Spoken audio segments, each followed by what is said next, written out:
Bienvenue à la deuxième capsule qui porte sur l'anatomie immunitaire. Alors, on est toujours dans votre document de notes de cours. On est à la page 5, dans le bas de la page 5. Et dans votre livre, on est maintenant rendu au chapitre 8.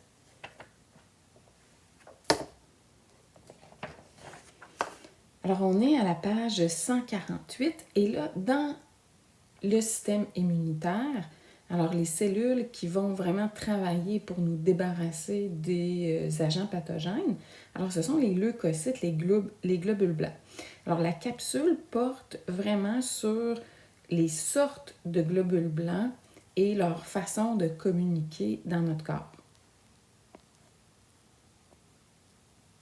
Alors à la page 149, on a toujours la figure qui résume les principaux éléments théoriques sur les leucocytes. Et avant de parler des globules blancs eux-mêmes, il faut tout d'abord préciser que quand on fait une réaction immunitaire, donc quand on se défend, on a deux catégories de réponses immunitaires. La première catégorie, on va la qualifier d'immunité non spécifique ou d'immunité innée. Nos défenses non spécifiques sont efficaces contre tous les micro-organismes. Autrement dit, c'est pas spécifique contre le virus de la grippe ou contre la COVID, par exemple, ou contre Streptococcus pyogenes. Tandis que la partie de notre immunité qui est qualifiée de spécifique, ce sont des réponses qui sont vraiment ciblées contre des virus particuliers. Alors, on est ciblé vraiment contre l'influenza, contre la COVID. Et on va développer avec ça une mémoire immunitaire. Donc, on peut comprendre que quand on se fait vacciner, c'est cette immunité spécifique-là qui va être activée. Et elle est plus longue à activer. Donc, au début, habituellement, c'est vraiment la non spécifique qui va travailler, suivie de la spécifique. Et la spécifique, on va l'appeler l'immunité acquise. Dans ces réponses immunitaires-là, alors les globules blancs qui vont être impliqués dans tout ce qui est non spécifique, donc actifs plus rapidement, généralisés, pas spécifiques à des bactéries ou des virus particuliers, mais on va avoir les phagocytes, les cellules tueuses et les mastocytes, tandis qu'au niveau de l'immunité spécifique, bien, on a les deux grandes catégories de lymphocytes, les B et les T. Alors le tableau 8.1, c'est un tableau très utile parce que vous allez avoir les principaux leucocytes. Et pour les besoins de la cause, vous n'aurez pas le choix d'apprendre tous ces types de leucocytes-là et leur job général. Ça va être important dans le fond de le faire dès le début pour bien comprendre après ça l'immunité spécifique et non spécifique. Ça va faciliter votre compréhension. Alors, dans les principaux leucocytes, on a macrophages, neutrophils, cellules NK. C'est toujours le terme anglais, hein? Natural killer. Donc, ce sont les cellules tueuses dont on a parlé.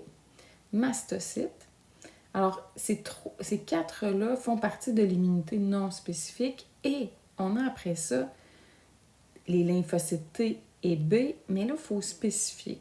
Dans mes lymphocytes T, j'ai des auxiliaires et des cytotoxiques. J'ai des lymphocytes B qui, eux, vont produire ce que je vais appeler des plasmocytes qui vont être responsables de la sécrétion d'anticorps. On va revenir aux catégories de leucocytes tantôt. Les leucocytes, il faut qu'ils se parlent. Okay? Les globules blancs ont besoin de se donner des instructions et ils vont le faire au moyen de molécules chimiques qu'on va appeler des cytokines. Parmi les cytokines, on va parler de chimiokines qui vont induire ce que je vais appeler le chimiotactisme. On va parler d'interleukine 1, interleukine 2, plusieurs sortes d'interleukines. Les deux qui m'intéressent, ce sont ces deux-là. Et l'histamine. L'histamine, ça vous dit peut-être quelque chose parce que des fois, on prend des antihistaminiques. Et ces molécules chimiques-là vont servir, entre autres, je viens de le dire, chimiotactisme. Chimiotactisme, ça attire. Donc, ça va interpeller d'autres globules blancs. Et c'est eux qui sont responsables de déclencher la fièvre. Ils vont aussi déclencher les processus inflammatoires et ils vont aussi permettre la transformation et la stimulation de plusieurs lymphocytes. Cette figure-là, page 150, nous permet d'illustrer le chimiotactisme. Le chimiotactisme, c'est quand un globule blanc, par exemple un mastocyte, va se mettre à émettre de l'histamine dans son environnement. Et l'histamine a pour objectif d'interpeller les autres globules blancs à venir rejoindre les mastocytes sur place. On appelle dans le fond du renfort pour venir s'occuper des virus ou des bactéries qui sont dans le secteur. Alors les macrophages peuvent interpeller les neutrophiles, les lymphocytes B.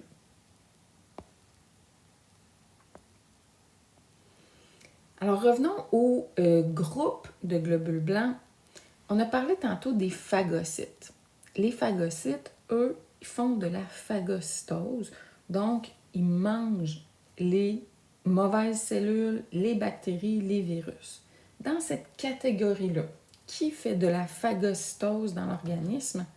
Bien, il y a les macrophages. Macro pour gros, phage, mange, donc des gros mangeurs. Ces macrophages-là étaient avant appelés des monocytes. Les monocytes circulent dans le sang, ne peuvent pas faire de phagocytose, mais s'ils sont interpellés dans un endroit où il y a une infection, ils vont se transformer en macrophages. Et on a dans une grande catégorie qu'on appelle des granulocytes, parce que ce sont des globules blancs qui contiennent des petits granules. Mais dans cette catégorie-là, il y a les neutrophiles, qui sont mes principaux phagocyteurs. C'est eux qu'on va retrouver en très grande quantité. Là, dès qu'il y a une infection, on va les retrouver sur place très nombreux. On a parlé des cellules tueuses ou les NK.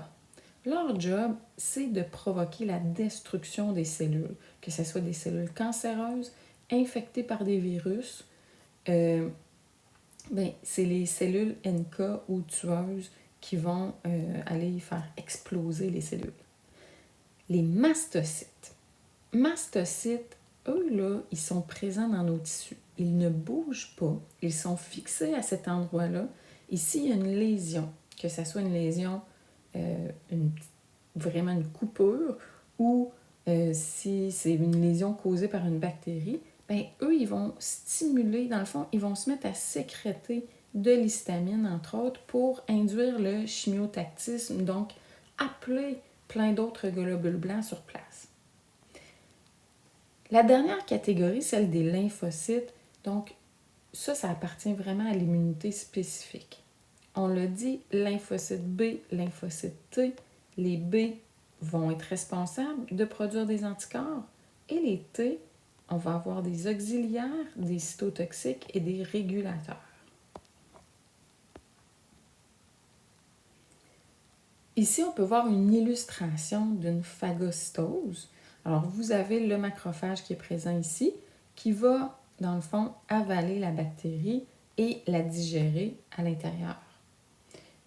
On a vu que les macrophages et les neutrophiles font ce genre de choses.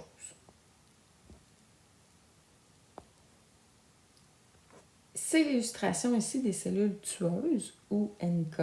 Vous pouvez utiliser les deux termes.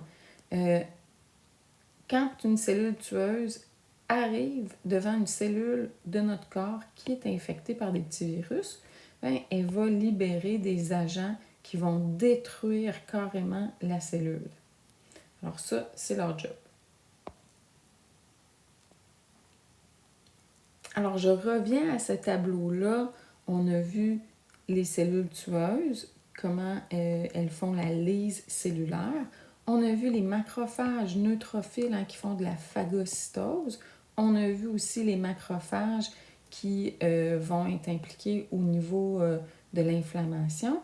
Okay? Puis on voit que les neutrophiles vont sécréter aussi des chimiokines. Alors, il y a plusieurs renseignements qui sont dans ce tableau-là. Je vous invite, tranquillement pas vite, à apprendre chaque catégorie de globules blancs et qu'est-ce qu'ils font. À l'aide de vos notes de cours, il y a vraiment aussi un résumé pour chaque type de globules blancs.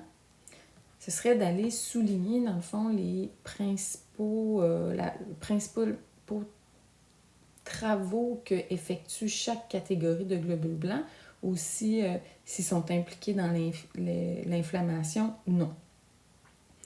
Alors, macrophages, neutrophile, basophile et eosinophile, ces deux-là ici, on n'en parlera pas beaucoup. Sachez qu'elles existent, ces deux catégories-là existent, mais on n'y reviendra pas énormément.